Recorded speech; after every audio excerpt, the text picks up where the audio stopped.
Hello बच्चों, आज हम बात करेंगे इलेक्ट्रोमैग्नेटिक इंडक्शन के लेक्चर नंबर 13 के बारे में।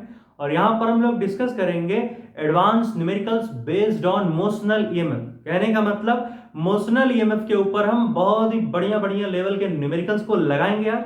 अच्छा भाई, मोशनल ईएमएफ के ऊपर हम लोग कई मतलब 3 4 5 लेक्चर पहले से ही हम वीडियोस बना रहे हैं। मतलब कि इलेक्ट्रोमैग्नेटिक इंडक्शन का लेक्चर नंबर 7 8 9 10 11 12 इन सारे लेक्चर्स में हम लोगों ने मोशनल ईएमएफ पर ही बहुत सारी कहानियां डिस्कस करी हैं। तो आज मोशनल ईएमएफ पर लास्ट लेक्चर है ये, ठीक है। और इलेक्ट्रोमैग्नेटिक इंडक्शन पे तो अब भी कई सारे लेक्चर आएंगे, तो ये लास्ट लेक्चर होगा मोशनल ईएमएफ का। तो बहुत सारे बच्चे होंगे जो डायरेक्ट यहाँ आए होंगे, तो मोशनल ईएमएफ के पिछले लेक्चर्स नहीं देखे होंगे, उनके लिए मैं फिर से कुछ ना कुछ चीजें बताता रहूंगा, ठीक है। खैर, न्यूमेरिकल्स को अपने लगाते हैं हम और बीच में डिस्कस भी करते रहेंगे कि मोशनल ईएमएफ क्या होता है। हालांकि बताया है पिछले लेक्चर्स में, लेकिन फिर से बताते रहेंगे क्योंकि बहुत सारे बच्चे डायरेक्ट इसी वीडियो पे आए होंगे, ठीक है। तो शुरू करते हैं क्वेश्चन नंबर 1 से, ठीक है।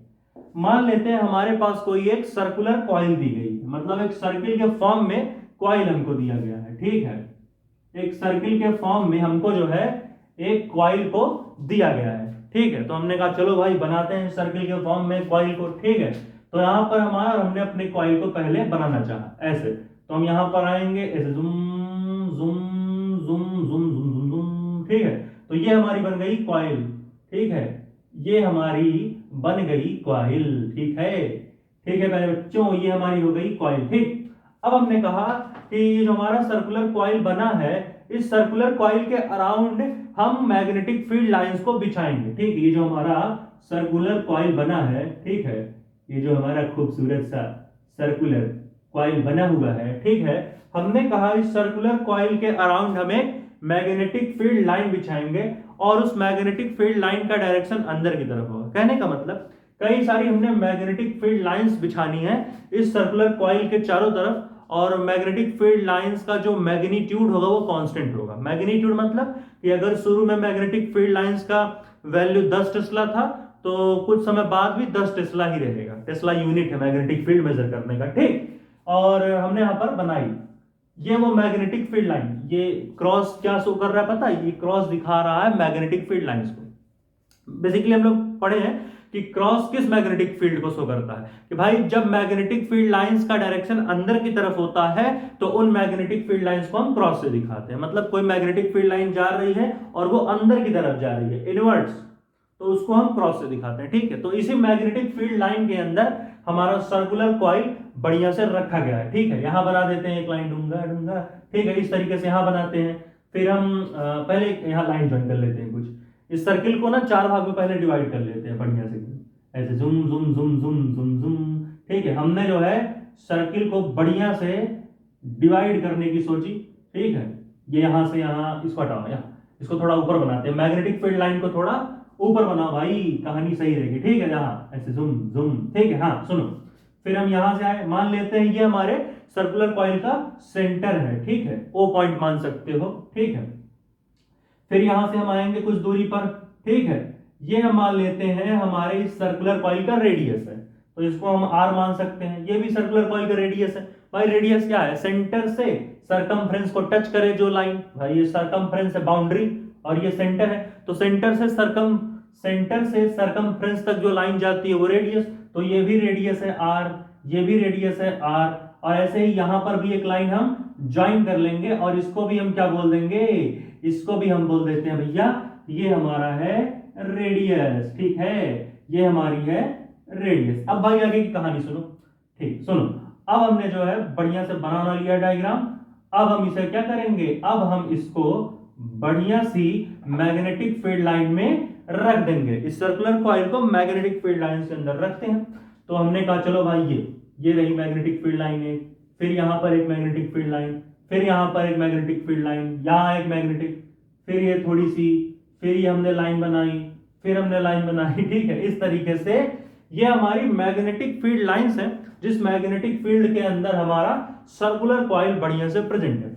ये मैग्नेटिक फील्ड लाइंस है, ठीक है। और हमने कहा मैग्नेटिक फील्ड लाइन को बी से डिनोट करेंगे। मैग्नेटिक फील्ड लाइंस को हम भैया किससे डिनोट करेंगे? बी से डिनोट करेंगे। मार्कर खत्म है क्या? मार्कर को मैं बदल लेता हूं भाई, ठीक है। तो हाँ, तो हमने क्या कहा कि हमारी जो मैग्नेटिक फील्ड लाइंस हैं वो कुछ इस तरीके से फैली हुई हैं। ठीक है, ठीक है भैया, इतना हमने सीख लिया। अब हमने कहा कि रेडियस हमने माना है क्या, रेडियस हमने मान लिया है स्मॉल आर। ठीक, अब इन्होंने हमसे कहा मान लेते हैं जो हमारी सर्कुलर कॉइल है, ठीक है, जो हमारी सर्कुलर कॉइल है ये v वेलोसिटी से ऐसे भाग रही है बढ़िया से। ठीक है, ये इस तरीके से ऐसे मान लो ए जूम। ठीक है, तो इस तरीके से हमारा जो सर्कुलर कॉइल है ये क्या है, ये सर्कुलर कॉइल रखी गई है।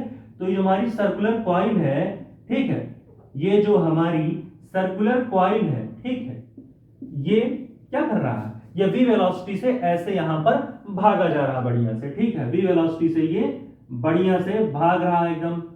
ठीक है, v वेलोसिटी से भागता हुआ रॉड। ठीक है, v वेलोसिटी से भागता हुआ रॉड। ठीक है, इसको मैं फिर से बना देता हूं बढ़िया से। ये हमारा जो ये सर्कुलर कॉइल है या फिर सर्कुलर रॉड बोल सकते हो। ठीक है, ये v वेलोसिटी से एकदम बढ़िया से मस्त मौजी बन के भागा जा रहा है। ठीक है, सुनो भाई, अब आगे की कहानी क्या बनेगी ये तो हमने देख लिया। अब हमने पढ़ा था मोशनल ईएमएफ क्या होता है, कि भाई अगर किसी मैग्नेटिक फील्ड लाइन के अंदर, सर्कुलर कॉइल बोल लो, सर्कुलर रॉड बोल लो, ठीक है भाई, किसी मैग्नेटिक फील्ड लाइन के अंदर अगर कोई सर्कुलर कॉइल क्या करे, सर्कुलर कॉइल या सर्कुलर रॉड v वेलोसिटी से भागेगी तो उसकी वजह से एक ईएमएफ बनता है जिसे हम बोलते हैं ईएमएफ इंड्यूस्ड। इंड्यूस्ड मतलब बनना, तो एक ईएमएफ इंड्यूस होगा और उस ईएमएफ को हम बोलते हैं मोशनल ईएमएफ। क्यों बोलते हैं मोशनल ईएमएफ, इसलिए बोलते हैं क्योंकि सर्कुलर कॉइल या सर्कुलर रॉड बोल लो, ये v वेलोसिटी से मूव कर रहा मैग्नेटिक फील्ड लाइन के अंदर, तब बना है हमारा ईएमएफ, इसलिए हम उसको बोलते हैं मोशनल ईएमएफ। ठीक है, तो इसको हम क्या बोलेंगे भैया, ये पहले फिर से बना लेता हूं मैं। ठीक है, ये ठीक, हाँ सुनो, तो अब हमें क्या देखना है कि मोशनल ईएमएफ बनेगा। तो इन्होंने हमसे पूछा वही चीज कि बताओ कितनी मोशनल ईएमएफ इंड्यूस्ड होगी, कितनी मोशनल ईएमएफ इंड्यूस्ड होगी, कितनी मोशनल ईएमएफ इंड्यूस्ड होगी। अब भैया एक ट्विस्ट है, एक तरीके से देखो ये रॉड के फॉर्म में, यहां पे सर्कुलर कॉइल बोल सकते हो या रॉड बोल लो। ठीक है, दोनों ही हम बोल सकते हैं। तो इन्होंने हमसे कहा कि मोशनल ईएमएफ को क्या बोलते हैं, पोटेंशियल भी बोलते हैं। ठीक है, तो इन्होंने हमसे कहा मान लो ये रॉड एक बार यहां है, ठीक है, फिर हमने एक ये पॉइंट लिया, इस पॉइंट को हम मान लेते हैं, मान लो इस पॉइंट को ले लेते हैं P, और इस पॉइंट को हम मान लेते हैं इस पॉइंट को हम मान लेते हैं Q, इस पॉइंट को हमने माना Q, और हमने कहा चलो इस पॉइंट को मान लेते हैं R, कैपिटल R, इस पॉइंट को हम मान लेते हैं S। अब इन्होंने कहा कि हमने जो है 4 पॉइंट लिए PQRS, तो जो मोशनल ईएमएफ इंड्यूस हुआ है इसे हम पोटेंशियल भी तो बोल सकते हैं। भाई ईएमएफ क्या है, पोटेंशियल ही तो है। तो ईएमएफ को या तो E से डिनोट कर सकते हो भाई, या तो V से डिनोट कर सकते हो, दोनों तरीके से। और ये जो पोटेंशियल होता है, कभी कभी हम चेंज इन पोटेंशियल भी निकालते हैं। चेंज इन पोटेंशियल क्या होता है, दो पॉइंट्स के बीच कितना पोटेंशियल है।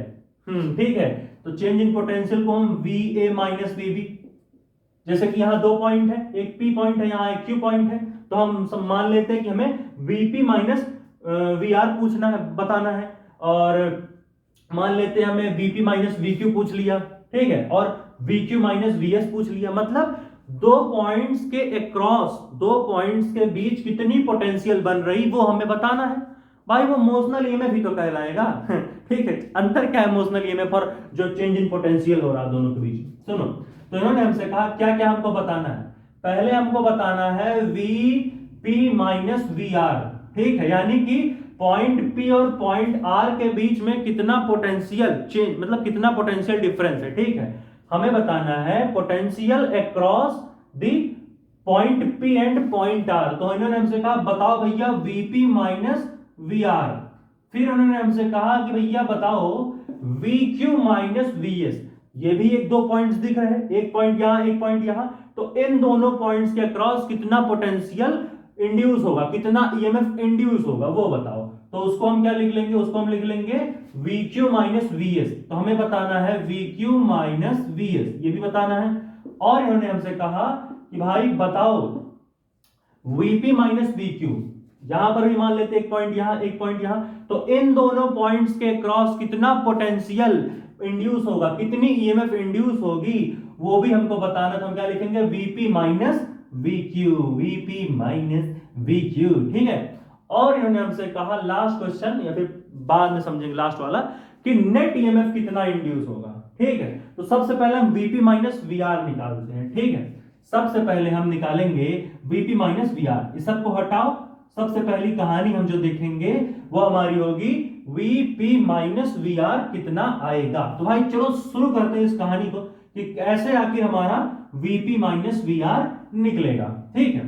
चलो भाई अपनी कहानी को यहां हम शुरू करते हैं। वीपी माइनस वीआर, पहला क्वेश्चन वीपी माइनस वीआर हम निकालने जा रहे हैं। तो चलो भाई देखते हैं कैसे इसको हम निकाल सकते हैं वीपी माइनस वीआर को। तो क्या है जो पोटेंशियल है ये P और R, ठीक है। तो हमें निकालना है Vp माइनस VR। तो इसको हम मोशनल ईएमएफ भी तो बोल सकते हैं भाई। दो पॉइंट्स के बीच जो पोटेंशियल आ रहा है, जो पोटेंशियल बन रहा है, उसको हम ईएमएफ भी तो बोलते हैं। तो ये किसके बराबर होगा? जो ईएमएफ इंड्यूस हुआ उतना ही चेंज तो पोटेंशियल में आएगा दो पॉइंट्स के क्रॉस। तो इसको हम ई से डिनोट करते हैं। ई क्या है? Motional EMF. ई हमारा क्या है? Motional EMF. अब हमने याद करो मोशनल ईएमएफ के शुरुआती लेक्चर्स में हमने पढ़ा था कि जो मोशनल ईएमएफ इंड्यूस होता है उसका फॉर्मूला क्या होता है? उसका फॉर्मूला होता है vector v cross vector b dot vector l। Vector v cross vector b dot vector l, जहां पर v क्या है? देखो भाई ध्यान से सुनना। v क्या है? रॉड की वेलोसिटी। तो यहां पर पूरे सर्कुलर कॉइल में मत जाओ, हमें क्या निकालना है? vp माइनस वीआर निकालना है। तो हम क्या करेंगे? ये इसका लेंथ हम लेंगे, ठीक है। यहां पर हम क्या करेंगे? इस चीज का लेंथ लेंगे। मतलब जिन दो पॉइंट्स के क्रॉस हमें पोटेंशियल पूछा है उन दो पॉइंट्स के बीच जो लेंथ होगी उस लेंथ को हम वेक्टर एल की जगह रखेंगे और ये लेंथ जिस वेलोसिटी से भागेगी वहां पर हम v को रखेंगे और जिस मैग्नेटिक फील्ड में ये रॉड प्रेजेंट है उस मैग्नेटिक फील्ड को हम b बोलेंगे, ठीक है।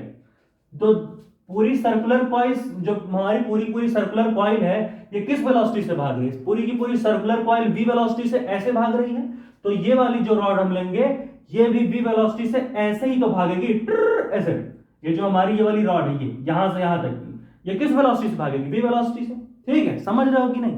ऐसा हम क्यों करें? अब कहोगे कि भैया ये बताइए हमको लेंथ लेना है तो यहां से हम जाकर के यहां वाली लेंथ लेंगे, एल की जगह ये होना चाहिए। अभी तक हम यही पढ़ते थे कि रॉड तो ये है ना, ये तो मैंने लाइन ज्वाइन करी है। तो भाई यहाँ एक कॉन्सेप्ट आया हमने यहाँ कहा कि हमने जो है मैग्नेटिक फील्ड, ठीक है, जिस मैग्नेटिक फील्ड में हमारी कॉइल प्रेजेंट है और जिस वेलोसिटी से कॉइल भाग रही है इन दोनों को हमने कांस्टेंट मान के रखा है। और जब हमारी मैग्नेटिक फील्ड और वेलोसिटी, ऊपर दिख रहा है कि नहीं ये जो मैंने ऊपर लिखा है मैग्नेटिक फील्ड, हाँ बिल्कुल। तो हमने कहानी पढ़ा था पिछले लेक्चर में, लेक्चर नंबर 12 में, कि अगर हमारी मैग्नेटिक फील्ड v और वेलोसिटी v कांस्टेंट हैं तो वहां पर हम रॉड की लेंथ नहीं लेंगे, वहां पर हम डिस्प्लेसमेंट लेंथ लेंगे। डिस्प्लेसमेंट लेंथ कहने का मतलब कि जिन दो पॉइंट्स के बीच हमें पोटेंशियल बताना है तो उन दोनों पॉइंट्स के बीच का शॉर्टेस्ट डिस्टेंस देखेंगे। अब भाई अगर P पॉइंट से R पॉइंट पर ऐसे ऐसे जाओगे तो कितना समय लग जाएगा, कितना लॉन्ग डिस्टेंस कवर करना पड़ेगा। तो क्यों ना हम P से R जाने के लिए छोटा डिस्टेंस है, सीधा सीधा ऐसे, तो हमें यहां L की जगह क्या लेना रहता है? Displacement length. शॉर्टेस्ट डिस्टेंस लेनी होती है उन दो पॉइंट्स के बीच जिन दो पॉइंट्स के बीच हमें पोटेंशियल को बताना है और इसी पोटेंशियल को हम मोशनल ईएमएफ भी बोलते हैं, ठीक है। तो लेंथ की जगह हम क्या लेंगे? R plus R 2R। तो ये लेंथ क्या हो जाएगी? 2R। और जिस वेलोसिटी से ये पूरी सर्कुलर कॉइल भाग रही उसी वेलोसिटी से ये वाला रॉड भी तो भागेगा। हमने मान लिया कि यहां एक इमेजिनरी रॉड रखा है, ठीक है, कॉन्सेप्ट। तो जिस वेलोसिटी से ये पूरा सर्कुलर कॉइल भाग रहा उसी वेलोसिटी से ये रॉड भी तो भागेगी, यानी v वेलोसिटी से। और ये किस मैग्नेटिक फील्ड में प्रेजेंट है? इसी b मैग्नेटिक फील्ड में प्रेजेंट है। तो इसे हम किस तरीके से दिखाएंगे भैया? वेक्टर v, क्योंकि भाई वेलोसिटी v से ही भाग रहा, जिस मैग्नेटिक फील्ड में प्रेजेंट है वो b है और जो लेंथ है वो उसकी जगह क्या रखोगे? 2R। तो हम L ही रखते हैं, अच्छा लग रहा दिखने में, L ना, L रहे, मतलब कि ऐसे लिख लो कि हमने जो है L 2R को हमने, हमारी लेंथ तो भैया मान ले 2R है, स्मॉल r, हाँ। तो हमने लेंथ को क्या माना? हमारी जो लेंथ वेक्टर है वो R प्लस R 2R आया है। तो हम क्या करेंगे? L की जगह हम 2r को पुट करेंगे या फिर 2r की जगह हम L को ही रहने देते हैं। तो हमारा जो P और R पॉइंट के लिए लेंथ वेक्टर आया है वो क्या आया है, वो हमारा आया है 2r। कितना भैया 2r, ठीक है। तो हम L ही रखेंगे, 2r की जगह L भी रखेंगे तो कोई दिक्कत नहीं है, ठीक है।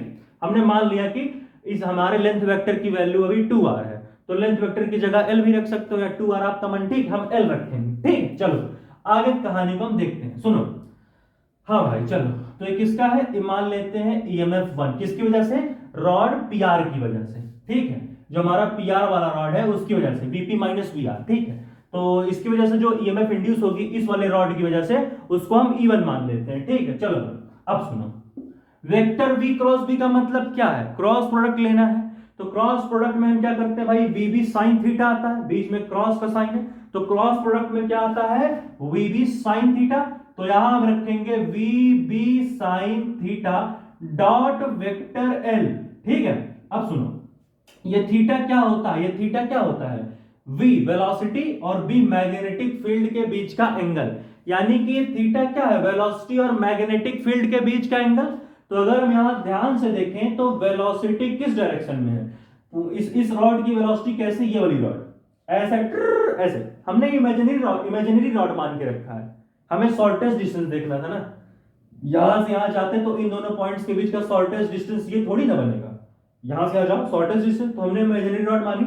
अब ये इमेजिनरी रॉड V वेलोसिटी से ऐसे भाग रहा और जिस मैग्नेटिक फील्ड में प्रेजेंट है वो मैग्नेटिक फील्ड अंदर की तरफ, क्रॉस का मतलब मैग्नेटिक फील्ड अंदर की तरफ है, तो ये मैग्नेटिक फील्ड अंदर की तरफ, ये रॉड की V वेलोसिटी, दोनों आपस में परपेंडिकुलर दिख रहे हैं, यानी इन दोनों के बीच एंगल 90 डिग्री है, यानी हमारी जो वेलोसिटी है वो परपेंडिकुलर है मैग्नेटिक फील्ड के, यानी कि दोनों के बीच का एंगल है 90 डिग्री। तो हमने कहा VB sin 90 रखो यहां, तो VB sin 90 यहां आ जाएगा VB sin 90 dot vector L। अब भैया sin 90 की वैल्यू क्या होती है, 1। sin 90 की वैल्यू हमारी क्या होती है, sin 90 की वैल्यू होती है 1, तो VB इंटू 1 क्या हो जाएगा, VB। अब VB डॉट वेक्टर L, अब सुनो, ठीक है, ये VB कहां से आया है, वेक्टर V क्रॉस B, तो इसको एक अलग वेक्टर मान लो, वेक्टर L को एक अलग वेक्टर मान लो। अब इन्होंने हमसे कहा कि भैया वेक्टर V क्रॉस B और वेक्टर L के बीच में भी कुछ ना कुछ तो एंगल रहा होगा, एंगल तो होगा ही तभी कहानी बनी है। तो हमने कहा एक काम करो, vector V cross vector B का डायरेक्शन निकालते हैं फिर बताते हैं क्या है। चलो कैसे निकालते हैं, vector V cross vector B का डायरेक्शन कैसे निकालेंगे, ये जो रॉड की वेलोसिटी है इसको मैं अलग से बनाता हूं, यहां पे देखो, ये रॉड हम यहां बना लेते हैं बढ़िया, देखो ये रॉड हमारी है, ठीक। अब सुनो, रॉड V वेलोसिटी से ये वहां, ये कौन सा पॉइंट है, ये P पॉइंट है, ठीक है, और ये कौन सा पॉइंट है, ये हमारा R पॉइंट है रॉड का, ठीक। और ये रॉड V वेलोसिटी से ऐसे भाग रहा बढ़िया से, ये जो हमारा रॉड है ये V वेलोसिटी से ऐसे भाग रहा, देखो ये, ठीक है।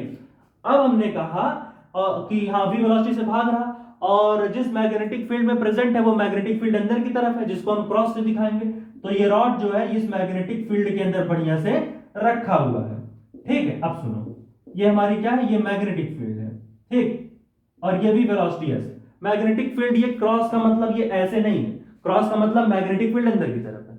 तो हम क्या करते हैं, vector V cross vector B का डायरेक्शन निकालने के लिए हम क्या करते हैं, अपने राइट हैंड के पाम को, ये जो हमारी हथेली है पाम, राइट हैंड के पाम को V से B की तरफ मूव करेंगे, यानी वेलोसिटी से मैग्नेटिक फील्ड की तरफ कर्ल करेंगे अपने राइट हैंड के पाम को, ये पाम पांचों उंगली मिला के बना रही है पाम, ठीक है।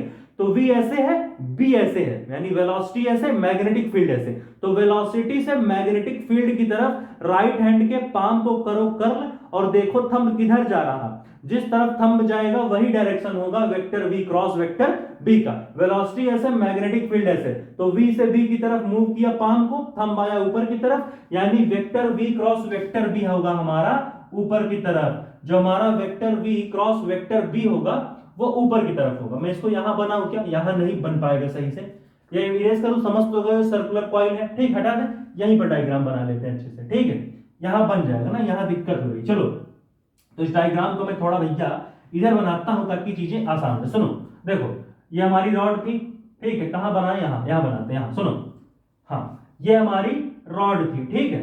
अब ये रॉड का हमारा क्या पॉइंट था, ये रॉड का हमारा P पॉइंट था, ये रॉड का हमारा आर पॉइंट था, रॉड का ये हमारा कौन सा पॉइंट था भैया, ये हमारे रॉड का आर पॉइंट था, ठीक है। और ये रॉड जो है v वेलोसिटी से ऐसे बढ़िया से भागा जा रहा था, और जब हमने, हाँ मान लेते हैं ये जो है किसी मैग्नेटिक फील्ड के अंदर प्रेजेंट है जो अंदर की तरफ है, तो हमने यहाँ पर ऐसे बनाया बढ़िया से, ठीक है, इस तरीके से हमने बनाया, इस मैग्नेटिक फील्ड में हमारा रॉड प्रेजेंट है। अब हमने क्या किया, V से B की तरफ पाम को कर्ल किया, थंब आया ऊपर की तरफ, यानी हमारे vector V cross vector B का डायरेक्शन है ऊपर की तरफ, ऐसे थंब जिस तरफ आएगा उसी डायरेक्शन। भाई हमने क्या किया था, राइट हैंड के पाम को वेलोसिटी से मैग्नेटिक फील्ड की तरफ मूव किया, वेलोसिटी ऐसे मैग्नेटिक फील्ड ऐसे, तो V से B वेलोसिटी से मैग्नेटिक फील्ड की तरफ पाम को किया कर्ल, थंब आया ऊपर की तरफ, इसका मतलब vector V cross vector B भी ऊपर की तरफ होगा। जिस डायरेक्शन में थंब खुलेगा उसी डायरेक्शन में vector V cross vector B भी होगा। तो हमारा vector V cross vector B, ठीक है, ऊपर की तरफ आया, किस रॉड के लिए, PR, जो हमारा ये PR लेंथ का रॉड था, ठीक है, या फिर बोल सकते हो दो पॉइंट्स हमारे जो P और R, इन दोनों मतलब ये दोनों मिलके जो रॉड बना रहे हैं, उस रॉड के लिए vector V cross vector B का डायरेक्शन ऊपर की तरफ है। अब हम क्या करेंगे, अब हम वेक्टर V क्रॉस B और वेक्टर L के बीच का एंगल देखते हैं कितना है। Vector V cross vector B किस तरफ जा रहा है, अगर हम ध्यान से देखें तो हमारा vector V cross vector B जो है वो ऊपर की तरफ है, और हमारा जो लेंथ है अगर हम ध्यान से देखें तो हमारी लेंथ किधर है, ये PR है, तो लेंथ वेक्टर हमारा कैसे मान सकते हैं इसको हम, लेंथ वेक्टर हमारा कितना है, L था, जो कि R प्लस R 2R था, तो L ही रखो इसकी जगह, कोई दिक्कत नहीं। तो हम मान लेते हैं जो हमारा लेंथ वेक्टर है वो किस तरीके से है, जो हमारा लेंथ वेक्टर है वो भी ऐसे ही जा रहा है। देखो लेंथ वेक्टर को या तो ऐसे ले जाओ या फिर इस डायरेक्शन में ले आओ, आपका मन, ठीक है, आपके अपने हिसाब से काम करिए वहां पे। तो हमने कहा मान लेते हैं लेंथ वेक्टर हमारा ऐसे आ रहा। अब भाई यहां क्या कहानी बनी, vector V cross vector B हमारा ऊपर की तरफ है, ठीक है, vector V cross vector B हमारा ऊपर की तरफ है, और जो हमारा लेंथ वेक्टर है वो इस डायरेक्शन में जा रहा है। अगर हम ध्यान से देखें तो जो हमारा vector V cross vector B है वो ऊपर की तरफ जा रहा है, ठीक है, और हमारा लेंथ जो है वो कैसा है, लेंथ हमारा इस तरफ जा रहा। इसका मतलब यहां क्या कहानी बन रही, vector V cross vector B और वेक्टर L, इन दोनों के बीच का एंगल कितना है, 90 डिग्री, यानी ये VB कहां से आया है, vector V cross vector B से ही आया है, और यहाँ डॉट साइन है, तो यहाँ सबसे पहले हम क्या लिखेंगे, VBL cos थीटा, ठीक है। अब ये थीटा क्या है, VB और L के बीच का एंगल, VB एक अलग वेक्टर था, vector V cross vector B, L एक अलग वेक्टर था, वेक्टर L। अब इन दोनों का डॉट प्रोडक्ट यहां हमने लिया है, डॉट को हटाया तो cos थीटा आया, थीटा यहां पर वेक्टर VB और वेक्टर L के बीच का एंगल, कितना एंगल हमने निकाला, vector V cross vector B और वेक्टर L के बीच का एंगल कितना निकाला हमने, निकाला हमने 90 degree, vector V cross vector B ऊपर की तरफ, लेंथ ऐसे, तो यहाँ क्या हो जाएगा, थीटा की जगह हम रखेंगे 90, तो यहाँ हो जाएगा VBL cos 90, cos 90 की वैल्यू क्या होती है भैया, 0, cos 90 की वैल्यू क्या होती है, cos 90 की वैल्यू होती है 0।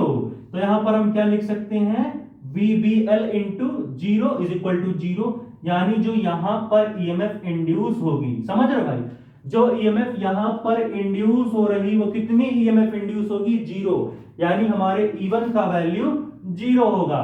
यानी हमने जो ये वाली रॉड ली है, ठीक है, ये वाली रॉड, ठीक है, किन पॉइंट्स के लिए, पॉइंट P और पॉइंट R को जो रॉड कनेक्ट कर रहा था, मतलब हमने वो रॉड ली जो पॉइंट P और पॉइंट R को कनेक्ट कर रहा था, उसके लिए जो EMF इंड्यूस हुई वो 0, मतलब इस रॉड से कोई भी EMF नहीं इंड्यूस होगी, ये रॉड किसी भी तरीके का EMF नहीं इंड्यूस करेगा, कौन सा, PR लेंथ वाला, यानी यहां पर VP माइनस VR कुछ नहीं आएगा, या तो EMF 1 बोल लो या VP माइनस VR बोल लो, ठीक है, दोनों क्या आ गए, 0, भाई EMF is equal to VP minus VR हमने पढ़ा है, ठीक है।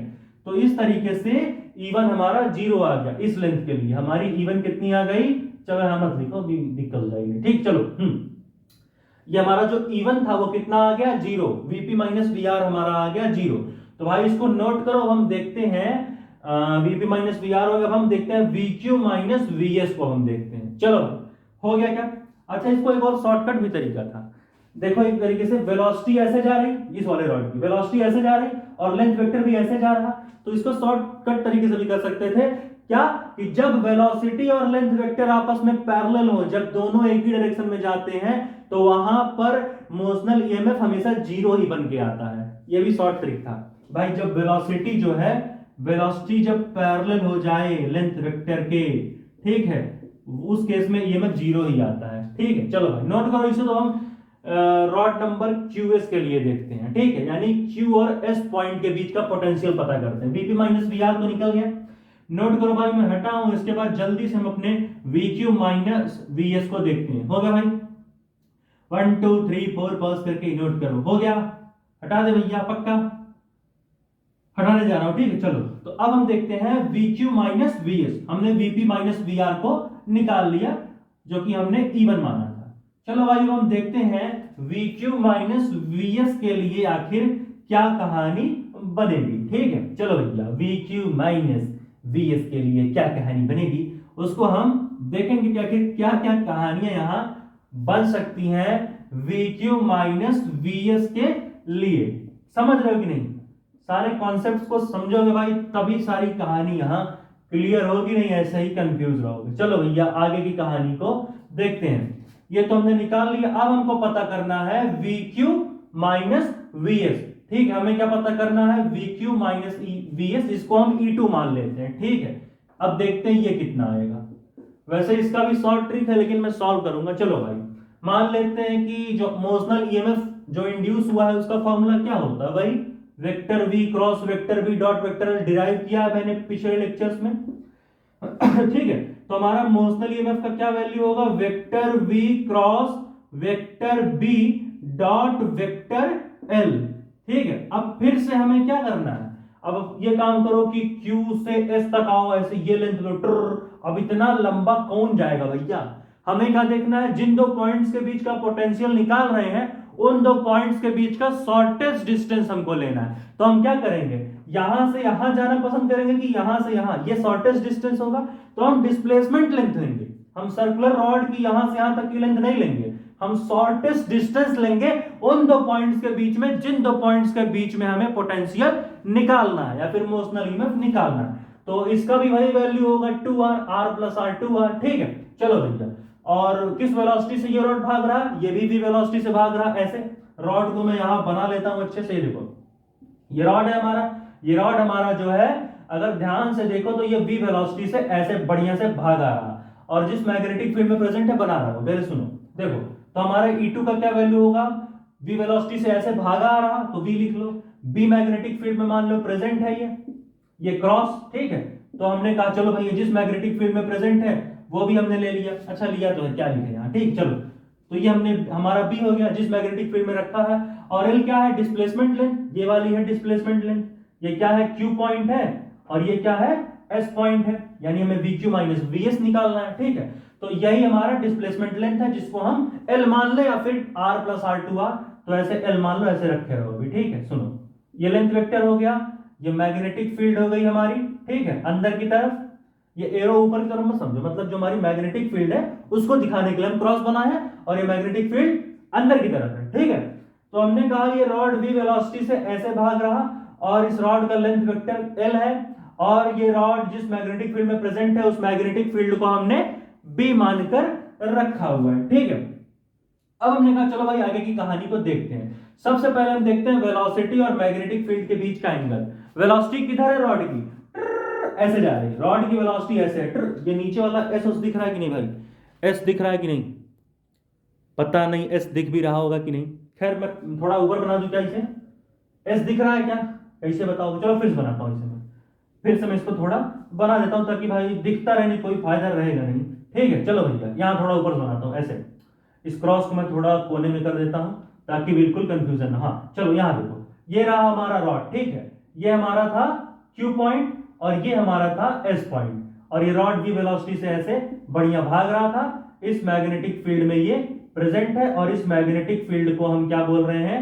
इस मैग्नेटिक फील्ड को हम B बोल रहे हैं। अब सुनो कहानी, देखो ये जो VQ मतलब ये जो QS लेंथ वाली रॉड है, ये जो हमारी QS लेंथ वाली रॉड है, ठीक है, ये कैसी है भैया, ध्यान से देखो तो ये v वेलोसिटी से ऐसे भाग रही है भाई, पूरी सर्कुलर कॉइल ऐसे भाग रहा v वेलोसिटी से, तो ये वाला जो रॉड है ये भी तो ऐसे भागेगा, इमेजिनरी रॉड बनाया है, ठीक है, तो ये वाला रॉड भी ऐसे ही भागेगा v वेलोसिटी से, ठीक, ऐसे ही भागेगा, और जिस मैग्नेटिक फील्ड में प्रेजेंट है वो मैग्नेटिक फील्ड अंदर की तरफ, ठीक है, तो ये रही हमारी मैग्नेटिक फील्ड, जिस मैग्नेटिक फील्ड में ये रॉड प्रेजेंट है, और ये मैग्नेटिक फील्ड, ठीक है, ये रॉड जिस मैग्नेटिक फील्ड में प्रेजेंट है वो मैग्नेटिक फील्ड अंदर की तरफ बनाई हमने, और जिस वेलोसिटी से भाग रहा है वो वेलोसिटी ऐसे, यानी यहां पर भी v और v परपेंडिकुलर ही है, यानी यहां पर भी v और v 90 डिग्री का एंगल बना रहा है, तो यहां हम लिखेंगे क्रॉस है तो vb sin 90, vb sin 90, ठीक है, थीटा की वैल्यू 90 आ जाएगी, ठीक है, तो vb sin 90 dot vector l, अब भैया sin 90 की वैल्यू क्या होती है 1, ये तो यहां हमने लिख लिया vb into 1 is equal to vb, और फिर हमने लिखा डॉट वेक्टर l, तो यहां क्या हो गया vb डॉट वेक्टर l।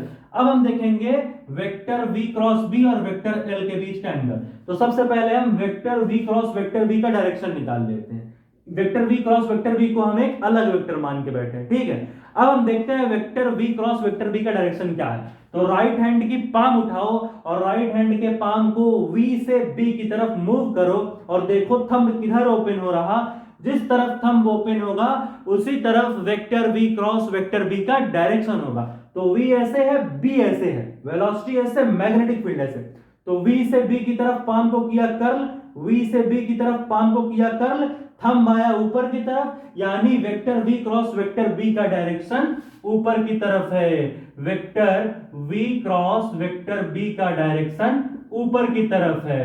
और एक चीज सुन लो कि भैया अब ये क्या हो रहा है, पहले देखते हैं, vector v cross vector b का डायरेक्शन ऊपर की तरफ है, ठीक है, और इस रॉड का जो हमारा लेंथ वेक्टर है वो कैसा जा रहा है, ये वाला लेंथ वेक्टर, इसको भी हम मान लेते हैं ऐसे ऊपर की तरफ जा रहा, बढ़िया, ठीक है, तो अगर ध्यान से देखो तो हमारा लेंथ वेक्टर भी ऊपर की तरफ जा रहा, और हमारा vector v cross vector b भी, नहीं भाई कुछ है गड़बड़ है क्या, vector v cross vector b कैसा है यहाँ पे, vector v cross vector b ऊपर की तरफ है, ठीक है, कोई बात नहीं, और हमारा जो लेंथ वेक्टर है वो किस तरीके से है, हमारा लेंथ वेक्टर कैसा दिख रहा है, ऊपर की तरफ दिख रहा है, तो हम क्या लिख लेंगे VBL cos 0 बन जाएगा यहाँ, तो हाँ तो ठीक तो है, कोई दिक्कत नहीं, सही है, vector v cross vector b कैसे जा रहा, ऊपर की तरफ, और लेंथ वेक्टर भी हमारा ऊपर की तरफ जा रहा, यानी वेक्टर l और vector v cross vector b दोनों के बीच का एंगल 0 डिग्री, यानी कि यहां पर पहले तो डॉट प्रोडक्ट को हटाएंगे तो यहां क्या होगा VBL cos थीटा, अब यहां पर थीटा क्या है, VB और L के बीच का angle, vector v cross b और वेक्टर L के बीच का एंगल, क्या एंगल है, L भी ऊपर, vector v cross vector b भी ऊपर, इसका मतलब दोनों के बीच का एंगल 0 डिग्री, तो cos थीटा की जगह हम रखेंगे VBL cos 0। अब भैया cos 0 की वैल्यू क्या होती है, cos 0 की वैल्यू होती है 1, लिख लो भाई, cos 0 की वैल्यू होती है 1, तो इसका मतलब यहां क्या आ जाएगा VBL into 1 is equal to VBL, VBL को BVL भी लिख सकते हो, तो यहां लिख लो BVL, ये आया हमारे EMF का वैल्यू, ठीक है, तो इसका भी एक शॉर्ट ट्रिक था, क्या इतना लंबा निकालने की, मतलब सुनो पहले, ये जो रॉड है, जो मेटेलिक रॉड है, इमेजिनरी रॉड हमने बनाई है, तो इसकी वजह से जो EMF बनेगा वो कितना बनेगा BVL, या फिर बोल लो कि VQ माइनस VS की वैल्यू आएगी BVL, ये भी बोल सकते हो, क्योंकि भाई Q पॉइंट और S पॉइंट के बीच का जो पोटेंशियल डिफरेंस है वो आया कितना BVL, या फिर ये बोल सकते हो कि QS लेंथ की रॉड की वजह से जो मोशनल EMF बनी वो बनी BVL। इसको एक और शॉर्ट ट्रिक था करने का, क्या देखो सुनो, वेलोसिटी कैसे इस रॉड की, ये देखो इस रॉड की जो हमने यहां निकाल रखी है, इस रॉड की वेलोसिटी ऐसे है, इस रॉड की जो वेलोसिटी है वो ऐसे है, ठीक है, ये क्रॉस में कंफ्यूज मत होना, वेलोसिटी ऐसे है, मैग्नेटिक फील्ड ऐसे है, देखो ये वेलोसिटी है और ये मैग्नेटिक फील्ड, देखो ये मैग्नेटिक फील्ड अंदर की तरफ, ये मैग्नेटिक फील्ड अंदर की तरफ, ये भी वेलोसिटी ऐसे है रॉड की, ये, और रॉड की लेंथ ऐसे ऊपर की तरफ, अब देखो तीनों आपस में म्यूचुअली परपेंडिकुलर है, यानी इस केस में जो हमारा मैग्नेटिक फील्ड है, इस केस में, इस पर्टिकुलर केस में जो हमारा मैग्नेटिक फील्ड है वो परपेंडिकुलर है वेलोसिटी के, और वेलोसिटी परपेंडिकुलर है लेंथ के, यानी तीनों चीजें आपस में परपेंडिकुलर है, तो ये याद रखना कि जब मैग्नेटिक फील्ड, वेलोसिटी और लेंथ वेक्टर, वेलोसिटी और मैग्नेटिक फील्ड जब परपेंडिकुलर हो जाएं एक दूसरे के, तो समझ जाओ वहां पर जो मोशनल ईएमएफ इंड्यूस होगी वो बीवीएल ही होगी, जहां पर बी मैग्नेटिक फील्ड है, बी वेलोसिटी और एल है हमारा लेंथ वेक्टर। ठीक है, समझ में आया कि नहीं भाई ये केस? ठीक है, ये मैग्नेटिक फील्ड जिसमें प्रेजेंट था ये रॉड, फिर ये vector v cross vector v का डायरेक्शन। अब भैया ये बैटरी के फॉर्म में हो गया है, क्योंकि भाई जो चीज ईएमएफ को बनाएगी, जो चीज क्या करेगा, पोटेंशियल डिफरेंस बनाएगा, तो मतलब वो बैटरी है। और बैटरी का क्या प्रॉपर्टी है, बैटरी में दो टर्मिनल्स होते हैं, एक पॉजिटिव टर्मिनल, एक निगेटिव टर्मिनल। तो कैसे पता करें कि पॉजिटिव टर्मिनल किधर है? वही काम कि vector v cross vector b का डायरेक्शन देखो, और vector v cross vector b का जो डायरेक्शन होगा वही हमारे पॉजिटिव टर्मिनल का डायरेक्शन होगा। कैसे करते हैं? v से b की तरफ पाम को कर्ल करो और देखो थंब किधर जा रहा, जिस तरफ थंब जाएगा वही direction vector v cross vector b का। इसका मतलब पॉजिटिव टर्मिनल भी ऊपर की तरफ। देखो v ऐसे है रॉड के लिए, v ऐसे है, v वेलोसिटी ऐसे है, मैग्नेटिक फील्ड ऐसे है, तो वेलोसिटी से मैग्नेटिक फील्ड की तरफ पाम को करो कर्ल और थंब आया ऊपर की तरफ, तो जिस तरफ थंब आया उस तरफ वेक्टर v क्रॉस b, और जिस तरफ वेक्टर v क्रॉस b उसी तरफ होता है पॉजिटिव टर्मिनल, यानी यहां पर बनेगी एक पॉजिटिव टर्मिनल। और जब ऊपर पॉजिटिव बन गई तो जाहिर सी बात है नीचे निगेटिव टर्मिनल बन जाएगी। ठीक है, तो अगर ऊपर पॉजिटिव टर्मिनल बन गई vector v cross vector b के डायरेक्शन में, तो नीचे अपने आप एक निगेटिव टर्मिनल होगी, जाहिर सी बात है, ऊपर प्लस है तो नीचे ही माइनस होगा। तो ये जो रॉड था अब ये बैटरी के फॉर्म में यहां बन चुका है, जो कि अब कुछ ऐसा दिख रहा है। ठीक है भाई, रिकॉर्डिंग हो रही है कि नहीं? बिल्कुल हाँ। तो अब ये जो रॉड था अब ये कुछ इस तरीके से दिखने लगा है, जो कि अब ऐसे बन गया। तो हमारा E2 कितना आ गया? BVL, VQ minus VS। अब भाई इसे नोट करो तो हम आगे की कहानी को देखते हैं। भाई 1 2 3 4 पॉज करके नोट करो। 1 2 3 4 हो गया क्या भैया? हटा दें, हटाने जा रहा हूं। ठीक है, पॉज करके नोट कर लो। चलो अब हम देखेंगे लास्ट केस। लास्ट अभी दो हमारे पोर्शन है, देखते हैं आखिर हमारी अगली कहानी क्या बनेगी। अभी हमने क्या निकाला भैया? अभी हमने निकाला है VQ माइनस VS। क्या निकाला भैया हमने? VQ minus VS। अब हम निकालेंगे कौन सा कहानी?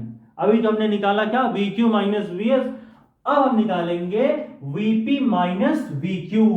अब हमें निकालना है VP माइनस VQ, या फिर हम जिसको मान लेते हैं E3। ठीक है, तो देखते हैं हमारा VP माइनस VQ, या फिर हम जिसे E3 बोलते हैं, उसकी क्या वैल्यू आएगी। ठीक है, तो भाई अपनी इस हम लास्ट कहानी को देखते हैं कि आखिर VP माइनस VQ। अभी तो एक और कहानी होगी इमोशनल ईएमएफ की।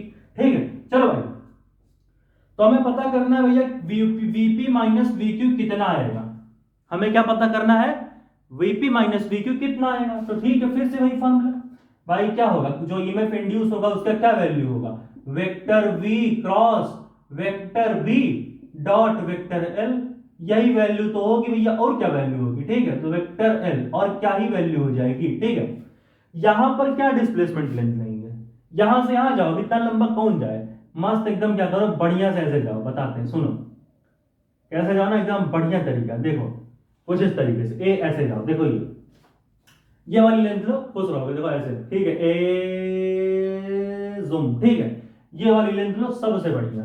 कौन सी लेंथ? ये वाली। इसको मैं फिर से सही से बनाता हूं, थोड़ा तिरछा लाइन बन गया। ठीक है, डिस्प्लेसमेंट लेंथ कैसे लोगे? देखो ऐसे जूम जूम। ठीक है, तो ये वाली लेंथ ले लो, डिस्प्लेसमेंट लेंथ आ गई, डिस्प्लेसमेंट लेंथ। ठीक है, अब ये जो डिस्प्लेसमेंट लेंथ आया है रॉड PQ के लिए, भाई हम रॉड PQ की कहानी को देख रहे हैं, मानी इन दोनों पॉइंट्स के बीच का पोटेंशियल डिफरेंस निकाल रहे हैं। ठीक है, तो हमने इसको कहा कि इसका भी कुछ डिस्प्लेसमेंट लेंथ होगा। ठीक है, अब इतना दूर ऐसे जाओगे, इससे बढ़िया ऐसे जाओ, डायरेक्ट पहुंचोगे, तो इसका लेंथ क्या होगा? अगर ध्यान से देखो तो ये एंगल 90 डिग्री की तरह नहीं, 90 डिग्री को हम ऐसे दिखाते हैं। ठीक है, ऐसे, तो ये हमारा 90 डिग्री है। ठीक है, इसका मतलब ये परपेंडिकुलर है, ये बेस है, तो ये हाइपोटेन्यूस होगा, पाइथागोरस थ्योरम। तो पाइथागोरस थ्योरम के अकॉर्डिंग क्या होगा? परपेंडिकुलर का स्क्वायर प्लस ये बेस का स्क्वायर, अंडर रूट लगा दो, तो यहाँ क्या आ जाएगा value? R under root R square plus under root R square. ठीक है, तो क्या आ जाएगा यहां पर हमारा? क्या आ जाएगा? क्या जगह जाएगा? Under root 2 R under root 2, यानी इस लेंथ की, अरे भाई Pythagoras theorem, P square plus B square, perpendicular का स्क्वायर प्लस बेस का square is equal to H square. ठीक है, तो यहाँ पे क्या आ जाएगा, यहाँ वैल्यू आ जाएगी हमारी r√2, यही तो आएगी। अरे भैया देखो ये r का स्क्वायर कर दो, ठीक है, प्लस इस वाले r का भी स्क्वायर करेंगे, ठीक है, दोनों पे अंडर रूट लगाएंगे, क्या आ जाएगा √2r स्क्वायर। ठीक है, फिर इसको हम 2 को बाहर निकाल लेंगे, r√2 आ जाएगा, पाइथागोरस थ्योरम। ठीक है, तो हमने कहा कि भैया जो हमारा वैल्यू आएगा हाइपोटेन्यूस या फिर डिस्प्लेसमेंट लेंथ का वैल्यू वो कितना आएगा, डिस्प्लेसमेंट लेंथ की हमारी वैल्यू कितनी आ जाएगी भैया, r√2 आ जाएगी। ठीक है, यहां l की जगह 2r लिख सकते हो भाई, आपकी मर्जी। ठीक है, चलो भाई, तो यहां पर हम देखते हैं आखिर हमारा E3 का क्या वैल्यू आएगा। तो फिर से वही कहानी बनाते हैं अपनी। अब इस रॉड को हम क्या लिख सकते हैं, यहां हम बढ़िया से ऐसे अलग से बना सकते हैं, कोई ऐसा दिक्कत यहाँ पे नहीं होगा। मान लेते हैं ये रॉड हम यहाँ पर लाए हैं एक कुछ इस तरीके से, ये रही हमारी रॉड। ठीक है, अब ये रॉड क्या है, ये रॉड हमारी जो है v वेलोसिटी से बढ़िया से भाग रही है। मान लेते हैं यहां से आई, ऐसे ये v वेलोसिटी से भागती हुई जा रही है ऐसे, तो हम यहां पर आए, ये देखो ये हमारी v वेलोसिटी से ऐसे भाग रही है। अब सुनो, अगर ये एंगल 90 डिग्री है और ये दोनों साइड्स भी बराबर है, ये वाली साइड और ये वाली साइड, इस वाली साइड का लेंथ स्मॉल r, इस वाली साइड का लेंथ क्या है भैया, स्मॉल r। यानी कि जब किसी ट्रायंगल में, दो ट्रायंगल दिख रहे, देखो दोनों साइड्स बराबर हैं और एक एंगल 90 है, तो ये एंगल कितना हो जाता है 45 डिग्री। ये सबको पता है भाई अच्छे से। ठीक है, तो कितना हो जाएगा 45 डिग्री। ठीक है, इस आर को थोड़ा नीचे में लिख देता हूं। ठीक है, अब ये रॉड हमारा v वेलोसिटी से ऐसे बढ़िया से भागा जा रहा है, ये जो हमारी रॉड है ये v वेलोसिटी से बढ़िया से इस तरीके से भागा जा रहा है। ठीक है, ये हमारी रॉड जो है v वेलोसिटी से ऐसे भाग रहा है। ठीक है, इस क्रॉस को मैं थोड़ा दूर बना लेता हूं। ठीक है, कोई दिक्कत तो नहीं, यहां बना लो। ठीक, हाँ, ये रॉड हमारी v वेलोसिटी से ऐसे भाग रही, अब ये 90 डिग्री है तो यहां पर भी 90 डिग्री होगा। ठीक है, समझ रहे हो कि नहीं, पक्की बात है। अब अगर ये 90 डिग्री है तो सीधी सी बात है, ये 45 है, ये 45 है और ये 90 है, सीधा दिख रहा है भाई, ऐसे दिख है, तो ये 90 डिग्री दिख रहा है। अब ये 90 है, यहां का एंगल 45 है, तो यहां का एंगल भी 45 हो जाएगा, सीधी सी बात है। ठीक है, और ये एंगल 45 है तो ये वाला एंगल भी हमारा कितना होगा, ये वाला एंगल भी हमारा 45 डिग्री हो जाएगा, सीधी सी बात है। ठीक है, तो इसका मतलब हम क्या कहानी बना सकते हैं, अगर हम ध्यान से देखें तो इस डायग्राम को हम यहां बाहर बनाते हैं कुछ इस तरीके से कि भाई ये हमारा जो रॉड है ये v वेलोसिटी से ऐसे जो है भागा जा रहा है। ठीक है, और हमें हमारा जो लेंथ वेक्टर का डायरेक्शन है वो किस तरीके से, हमारा लेंथ वेक्टर का जो डायरेक्शन है वो किस तरीके से है, हमारा लेंथ वेक्टर ये ऐसे ऊपर की तरफ है। ठीक है, ये जो हमारा लेंथ वेक्टर है ये भी तो ऊपर की तरफ है, समझ रहे हो, ये जो हमारा लेंथ वेक्टर है इसका डायरेक्शन क्या है, ऊपर की तरफ, इस एरो की तरफ। ये देखो लेंथ वेक्टर ऐसे ही तो है, r√2 है लेंथ वेक्टर, तो लेंथ वेक्टर ऐसे जा रहा, तो हमने जो है लेंथ वेक्टर ऐसे दिखा दिया। ठीक है, ये जो हमारा लेंथ वेक्टर है ये हमारा कैसा जा रहा है, ये ऐसे ऊपर की तरफ बढ़िया से भागा जा रहा है। ठीक है, इसी डायरेक्शन में। अब हमने कहा कि पहले हम देखते हैं वेलोसिटी और मैग्नेटिक फील्ड के बीच का एंगल, सारा कहानी हटा के। ठीक है, तो ये इसी मैग्नेटिक फील्ड में प्रेजेंट है, बनाएंगे नहीं है, समझ लो, ये जो है इस मैग्नेटिक फील्ड में प्रेजेंट है हमारा ये रॉड। ठीक है, मैग्नेटिक फील्ड किधर है, मैग्नेटिक फील्ड हमारी अंदर की तरफ, वेलोसिटी ऐसे है भाई, ये रॉड, ये जो रॉड है ये इसी डायरेक्शन में तो भागेगी जिस डायरेक्शन में पूरी सर्कुलर कॉइल भाग रही है, तो वेलोसिटी ऐसे, मैग्नेटिक फील्ड ऐसे, यानी वेलोसिटी मैग्नेटिक फील्ड फिर से परपेंडिकुलर 90 डिग्री, तो यहाँ क्या होगा vv sin 90 रख लो, सीधा क्रॉस प्रोडक्ट है, क्रॉस हटाओगे तो sin थीटा, थीटा की जगह sin 90, तो यहाँ क्या आ जाएगा vb sin 90, vb sin 90 dot vector l, sin 90 की वैल्यू क्या होती है भैया 1, तो vb into 1 is equal to vb, तो यहां आ गया vb डॉट वेक्टर l। अब हमें देखना है vb और l के बीच का एंगल, यानी वेक्टर v क्रॉस b और वेक्टर l के बीच का क्या एंगल होगा। तो सबसे पहले हम vector v cross vector b का डायरेक्शन निकालते हैं।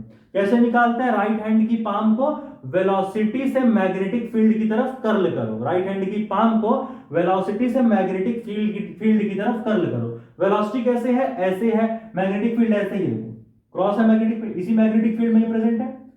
चलो ऊपर भी एक लाइन बना लेते हैं, हाँ समझो। वेलोसिटी कैसी है रॉड की, ऐसे मैग्नेटिक फील्ड, तो राइट हैंड के पाम को V से B की तरफ मूव करो, V से B की तरफ, वेलोसिटी से मैग्नेटिक फील्ड की तरफ। तो ऐसे ये वेलोसिटी, अब ये मैग्नेटिक फील्ड, वेलोसिटी से मैग्नेटिक फील्ड की तरफ पाम को कर्ल करो और देखो थंब किधर जा रहा है, थंब आ रहा ऊपर की तरफ, तो इसी डायरेक्शन में vector V cross vector B होगा। वेलोसिटी से मैग्नेटिक फील्ड की तरफ मूव किया, थंब आया ऊपर की तरफ, यानी हमारा जो vector V cross vector B है वो किधर आएगा, vector V cross vector B ऊपर की तरफ आ गया। इसको मैं डायग्राम को फिर से हटा के बनाता हूं, यहां सही से बन नहीं पा रहा है, यहां बना देता हूं मैं। देखो ये हमारी है ये देखो ये लेंथ वेक्टर ऐसे जा रहा है ऊपर की तरफ, ठीक है, और ये रहा हमारा वेलोसिटी, ठीक है, ये रही हमारी वेलोसिटी। अगर ध्यान से देखो तो ये हमारा v वेलोसिटी है, ठीक है, ये हमारी रही v वेलोसिटी, ठीक है, वेलोसिटी v। एंगल कितना है भैया, 45 डिग्री। अब जो हमारा vector v cross vector b है वो कैसे आ रहा, ऊपर की तरफ, v से b की तरफ पाम को किया कर्ल, थंब आया ऊपर की तरफ, यानी vector v cross vector b का डायरेक्शन क्या होगा, इसको मैं हटा देता हूं के लिए, vector v cross vector b का डायरेक्शन आएगा ऊपर की तरफ, ऐसे। ये देखो, समझ रहे हो कि नहीं भाई, ये रहा हमारा vector v cross vector b का डायरेक्शन, तो ये एंगल ऐसे ले लो, ठीक है। अब ये क्या होगा, ये किसका डायरेक्शन है, ये vector v cross vector b का डायरेक्शन हो गया, थंब ऊपर की तरफ आया था ना। अब ये 45 है तो ये हमारा कितना हो जाएगा, ये भी हमारा हो गया 45 डिग्री, यानी लेंथ वेक्टर ऐसे जा रहा और vector v cross vector b vector ऐसे आ रहा, ये एक अलग वेक्टर है, ये एक अलग वेक्टर, यानी vector v cross vector b और लेंथ वेक्टर के बीच का एंगल कितना आ गया, 45। यानी यहां पर जो हम vb sin 90.l लिए थे, अब इसको हम कैसे लिखेंगे, इसको मैं पहले थोड़ा दूर लिखता हूं अच्छे से, vb sin 90.l को मैं थोड़ा अलग से लिख देता हूं, नहीं इसी में कंफ्यूज रहोगे, ठीक है। तो हम क्या करेंगे, vb sin 90 degree dot vector l यहां रखो। अब देखो vb sin 90 की वैल्यू vb, तो vb डॉट l जो है ऐसे यहां लिख लेते हैं अलग से, ठीक है। तो यहां क्या हो जाएगा, vb dot vector l, dot को हटाओगे तो क्या आएगा, vbl cos theta, vbl cos theta. अब थीटा की जगह क्या रखोगे, 45 डिग्री, थीटा क्या है, vb और l के बीच का angle, vector v cross b और वेक्टर l के बीच का एंगल, तो क्या है थीटा की वैल्यू, l ऐसे जा रहा है, v क्रॉस b ऐसे, यानी v क्रॉस b और l के बीच का एंगल 45 डिग्री। तो यहां थीटा की जगह क्या रख सकते हो, थीटा की जगह हम रख सकते हैं क्या, थीटा की जगह हम रख देंगे 45, यहां क्या रखो cos 45, तो थीटा की जगह 40 यहां सॉल्व कर लेते हैं। तो जो हमारे ईएमएफ का वैल्यू आएगा, ये हमारी ईएमएफ थी, ठीक है, तो जो हमारे ईएमएफ का वैल्यू आएगा वो क्या हो जाएगा, थीटा की जगह रखो 45, तो cos 45 डिग्री, ठीक है। अब cos 45 की वैल्यू क्या होती है, 1/√2, cos 45 की वैल्यू क्या होती है साथियों बच्चों, 1/√2, ठीक है।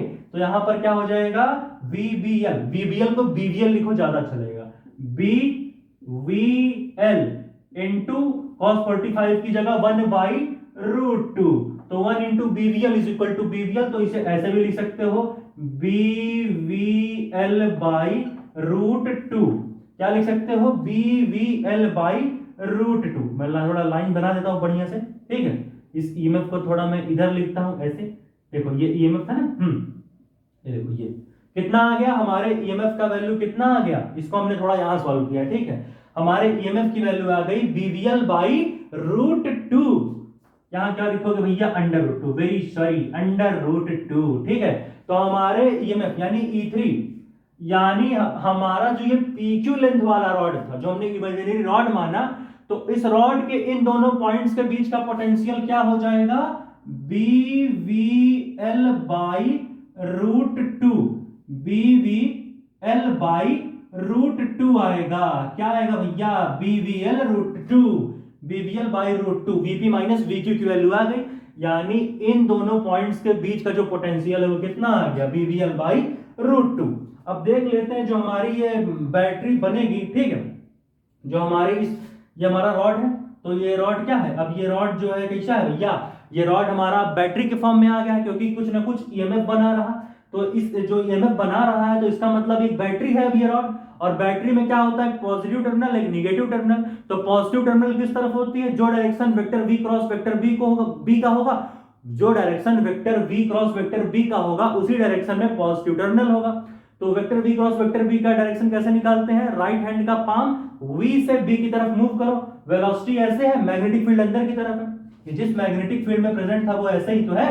तो देखो भाई मैग्नेटिक फील्ड है अंदर की तरफ, वेलोसिटी है ऐसे, तो वेलोसिटी से मैग्नेटिक फील्ड, वेलोसिटी ऐसे मैग्नेटिक फील्ड ऐसे, तो वेलोसिटी से मैग्नेटिक फील्ड की तरफ राइट हैंड के पाम को किया कर्ल, थंब आया ऊपर की तरफ, यानी जिस डायरेक्शन में थंब है उसी डायरेक्शन में vector v cross vector b का डायरेक्शन, तो थंब आया ऊपर की तरफ। अब जिस डायरेक्शन में vector v cross vector b है उसी डायरेक्शन में हमारा पॉजिटिव टर्मिनल भी होता है, तो यहां ऊपर के साइड हमारा पॉजिटिव टर्मिनल हो जाएगा, ऊपर के साइड हमारा कौन हो जाएगा, पॉजिटिव टर्मिनल हो जाएगा। कौन सा टर्मिनल हो जाएगा भैया, हमारा हो जाएगा पॉजिटिव टर्मिनल, ठीक है। अच्छा VQ माइनस VS हम लोग सही से निकाले थे कि नहीं, बिल्कुल ठीक, हाँ। तो ये हमारा क्या होगा, ऊपर हो गया हमारा पॉजिटिव टर्मिनल और नीचे हमारा हो गया निगेटिव टर्मिनल। अब हमें क्या निकालना था भैया, VP माइनस VQ।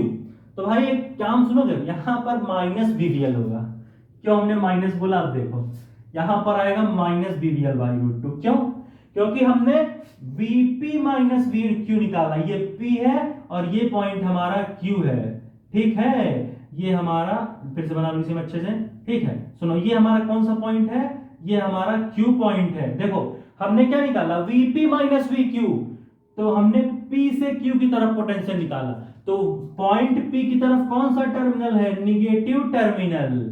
इसका मतलब हम निगेटिव टर्मिनल में से पॉजिटिव टर्मिनल में को हटा रहे हैं ना भाई, हमने VP माइनस VQ निकाला, तो पॉइंट P की तरफ निगेटिव टर्मिनल है। अब VP से VQ को माइनस कर रहे हो और क्या कर रहे हैं, VP पर क्या है, निगेटिव टर्मिनल है, पॉइंट P पर निगेटिव टर्मिनल दिख रहा है, इसका मतलब यहां माइनस लगा देंगे। यही VQ माइनस VP पूछता, अगर हमसे पूछ लेते भाई बताओ VQ माइनस VP, तो VQ पॉइंट की तरफ प्लस टर्मिनल है और Q पॉइंट की तरफ प्लस टर्मिनल है, P पॉइंट की तरफ माइनस टर्मिनल है, तो यहां हम क्या लिखते हैं, प्लस BVL बाई रूट 2। क्या लिखते भैया, प्लस BVL बाई रूट 2। ऐसे ही हमारे VQ माइनस VS वाले केस में भी हो सकता था, ये प्लस BVL बना, यही VS माइनस VQ पूछ लेता तो माइनस BVL हो जाता। तो भाई इस तरीके से हमारा आंसर क्या आया, हमारा आंसर आ गया बहुत ही बेहतरीन, और वो आंसर हमारा क्या है, वो आंसर हमारा आया है VP माइनस VQ कितना आया, माइनस BVL बाई रूट 2, क्योंकि P की तरफ निगेटिव टर्मिनल था, ठीक है। और हमने पॉजिटिव टर्मिनल का डायरेक्शन कैसे निकाला, B से B की तरफ पाम को घुमाया, थंब आया ऊपर की तरफ, यानी ऊपर की तरफ हमारा पॉजिटिव टर्मिनल भी होगा, ठीक है। समझ गया क्या भाई, ये ऊपर की तरफ था तो ये पॉजिटिव बना, नीचे निगेटिव बना, ठीक है। तो हमारा आंसर कितना आ गया भैया, minus BVL by root 2, E3 की वैल्यू VP माइनस VQ, हमने P की तरफ निगेटिव था, Q की तरफ पॉजिटिव था, तो VP माइनस VQ भी हमारा माइनस BVL बाई रूट 2 आ गया। तो भाई इस तरीके से हम इन सवालों को लगाते हैं, इसे नोट करो। तो हम एक लास्ट केस देख ले, हो गया भैया 1 2 3 4, पॉज करके नोट करें, हो गया vector V cross vector B और वेक्टर L के बीच का एंगल आ गया था 45 डिग्री, हटा दे भाई, हो गया, नोट कर लिया हो, पक्का हटा दिया जाए, ठीक है भैया। और हाँ L की जगह R रूट 2 भी रख सकते हो, कोई दिक्कत नहीं, ठीक है, चलो मत रखना, सही है, ठीक है। तो हटा दे भाई, हो गया 1 2 3 4, पॉज करके नोट करें, हटा दे, पक्का, चलो हटाने जा रहा हूं, ठीक है, चलो। तो अब हम क्या देखेंगे, हमने जो है अपना E3 भी निकाल लिया, ठीक है, हमने अपने E3 की वैल्यू को भी निकाल लिया। अब इन्होंने हमसे कहा भाई ये बताओ नेट EMF कितना निकलेगा, इन्होंने हमसे कहा कि नेट EMF की क्या वैल्यू होगी। तो हमने एक बहुत ही सुंदर सा कॉन्सेप्ट पढ़ा है, क्या पढ़ा है हमने, वो कॉन्सेप्ट, हमने कॉन्सेप्ट ये पढ़ा है भाई, हमने जो है ये कॉन्सेप्ट पढ़ा है कि जो नेट EMF इंड्यूस होती है, जो नेट EMF बनती है किसी क्लोज लूप में, वो कितनी होती है, हमेशा जीरो होती है। जो हमारी नेट EMF इंड्यूस्ड होती है, जो हमारी नेट EMF इंड्यूस्ड होती है किसी भी कॉइल में, net EMF induced in coil, ठीक है, इन क्लोज्ड कॉइल, भाई जो अगर कोई क्लोज कॉइल है, ठीक है, अगर हमारे पास कोई क्लोज कॉइल है, ठीक है, इन क्लोज्ड कॉइल, हमारे पास अगर कोई क्लोज्ड कॉइल है तो जो इसमें नेट EMF इंड्यूस होता है वो हमेशा जीरो इंड्यूस होता है। क्यों भैया, यहां पर ऐसा क्यों, क्योंकि यहां पर मैग्नेटिक फील्ड कांस्टेंट है, वेलोसिटी कांस्टेंट है। अब देखो फराडे लॉ से बना है, कैसे बना? फराडे लॉ क्या बोलता है? फराडे लॉ के अकॉर्डिंग अगर हम देखना चाहें तो फराडे लॉ के अकॉर्डिंग क्या होता है कि मान लेते हैं हमारे पास कोई सरफेस है, ठीक है। अब इस सरफेस के कितनी मैग्नेटिक फील्ड लाइंस परपेंडिकुलरली पास कर रही 90 डिग्री का एंगल बनाते हुए और इस सरफेस को फाड़ती हुई भी जाए। अब मान लो कोई एक मैग्नेटिक फील्ड लाइन ऐसे है, कोई ऐसे है, ठीक है, इनको नहीं हम मानेंगे। मैग्नेटिक फ्लक्स क्या होता है बताते सुनो। मैग्नेटिक फ्लक्स क्या होता है कि किसी भी सरफेस से कितनी मैग्नेटिक फील्ड लाइंस परपेंडिकुलरली पास कर रही उस सरफेस के और उस सरफेस को फाड़ती हुई भी जा रही। मतलब मैग्नेटिक फील्ड लाइंस क्या हो, सरफेस के परपेंडिकुलर भी जाए और सरफेस को फाड़ती हुई भी जाए, तो मैग्नेटिक फील्ड लाइंस को हम क्या बोलते हैं? मैग्नेटिक फ्लक्स बोलते हैं भैया, ठीक है। यानी यहां मैग्नेटिक फ्लक्स 2 है, इसका मतलब हम क्या समझे कि मैग्नेटिक फील्ड फ्लक्स के डायरेक्टली प्रोपोर्शनल हो गया, हमने पढ़ा ही है। अब फराडे लॉ क्या बोलता है कि मैग्नेटिक फ्लक्स में जितना चेंज लाओगे, यानी उन मैग्नेटिक फील्ड लाइंस में जितना चेंज लाओगे जो परपेंडिकुलर है सरफेस के, उतना ज्यादा ईएमएफ इंड्यूस होगा। अगर हम मैग्नेटिक फ्लक्स में चेंज नहीं लाएंगे तो कोई ईएमएफ नहीं इंड्यूस होगा, कोई भी ईएमएफ नहीं इंड्यूस होगा। अब मैग्नेटिक फ्लक्स में चेंज आता कैसे है? जब हम मैग्नेटिक फील्ड लाइंस को इंक्रीज करें या मैग्नेटिक फील्ड लाइंस को डिक्रीज करें। यहां तो मैग्नेटिक फील्ड लाइंस कांस्टेंट है, जब मैग्नेटिक फील्ड लाइंस कांस्टेंट है, जब हमारी मैग्नेटिक फील्ड लाइंस ही कांस्टेंट है तो हमारा फ्लक्स भी कांस्टेंट होगा। तो हमारा जब हमारी मैग्नेटिक फील्ड लाइंस कांस्टेंट है तो हमारा फ्लक्स भी कांस्टेंट होगा, हमारी मैग्नेटिक फ्लक्स भी कांस्टेंट होगी। अब फराडे लॉ के अकॉर्डिंग अगर मैग्नेटिक फ्लक्स में कोई चेंज नहीं आ रहा है तो किसी भी तरीके का ईएमएफ नहीं इंड्यूस होगा किसी भी क्लोज लूप में। तो इसकी मतलब क्या हुआ? इसका मतलब ये हुआ कि no EMF induced, no EMF will be induced, no EMF will be induced, कोई भी ईएमएफ नहीं इंड्यूस्ड होगा। इसका मतलब ईएमएफ जीरो हो जाएगा। फराडे लॉ के अकॉर्डिंग हमने पढ़ा था, क्या पढ़ा था? फराडे लॉ के अकॉर्डिंग हमने पढ़ा था कि अगर मैग्नेटिक फील्ड में लाएंगे चेंज, अगर हम मैग्नेटिक फील्ड में लाएंगे चेंज, ठीक है, हमारे फ्लक्स में भी आएगा चेंज। अब फ्लक्स घटा दो बढ़ा दो कोई दिक्कत नहीं, ठीक है, तो फ्लक्स में आएगा चेंज और जब फ्लक्स में आएगा चेंज तब होगा हमारा ईएमएफ इंड्यूस्ड, तब हमारा होगा कोई भी ईएमएफ को हम ऐसे भी दिखाते हैं, ठीक है, चलो ई मान लो ऐसे, तो हमारा क्या होगा? कुछ ना कुछ ईएमएफ इंड्यूस्ड होगा, कोई ना कोई हमारा ईएमएफ इंड्यूस्ड होता था, ठीक है। यही है फराडे लॉ कि कोई ना कोई ईएमएफ तब इंड्यूस्ड होगा। अब ये बताओ भाई, यहां हमने मैग्नेटिक फील्ड कांस्टेंट कर दी, फ्लक्स कांस्टेंट हो गया, इस जिसकी वजह से हमने बताया क्यों। अब जब फ्लक्स कांस्टेंट हो गया तो फराडे लॉ के अकॉर्डिंग कोई ईएमएफ भी नहीं इंड्यूस होगी। जब कोई ईएमएफ नहीं इंड्यूस होगी तो इस क्लोज्ड लूप में जो नेट ईएमएफ इंड्यूस हुआ वो जीरो हो गया। तो इस तरीके से जो हमारी नेट ईएमएफ इंड्यूस होगी क्लोज्ड कॉइल में वो जीरो होगी और हमारे E1 E2 E3 यानी VP minus VR, VP minus VQ, VQ minus VS हमने निकाल लिया। दो पॉइंट्स के बीच का potential is equal to motional EMF, दो पॉइंट्स के बीच का पोटेंशियल हमारा मोशनल ईएमएफ भी कहलाता है, समझ रहे हो। और हमने क्या पढ़ा कि जब वेलोसिटी, वो तुमने पढ़ा, ठीक है। तो भाई यहां पर इस लेक्चर को खत्म करते हैं, नोट करें 1 2 3 4, पॉज करके नोट कर ले भैया अच्छे चीजें। हो गया क्या भाई? 1 2 3 4 पॉज करके नोट करो, हो गया? हटा दे भाई, हटा दे अपने न्यूमेरिकल्स को, पक्का हटाने जा रहा हूं मैं, ठीक है, नोट कर लो भाई, हटाने जा रहा हूं मैं 1 2 3 4 हटाने जा रहा हूं, ठीक, चलो। तो यहां पर भाई इस लेक्चर को हम खत्म करेंगे। अब इसके बाद मोशनल ईएमएफ का सारा लेक्चर हमारा खत्म है। अब इसके बाद हम इलेक्ट्रोमैग्नेटिक इंडक्शन पर कुछ नए नए लेक्चर लाएंगे जहां पर हम कुछ और नई नई कहानियों को सीखेंगे, ठीक है। तो यहां पर इस लेक्चर को खैर खत्म करेंगे हम, वहां पर हम कुछ नई नई कहानियों को सीखेंगे कि आखिर हम कैसे जो है रेल वाले प्रॉब्लम्स को सॉल्व कर सकते हैं।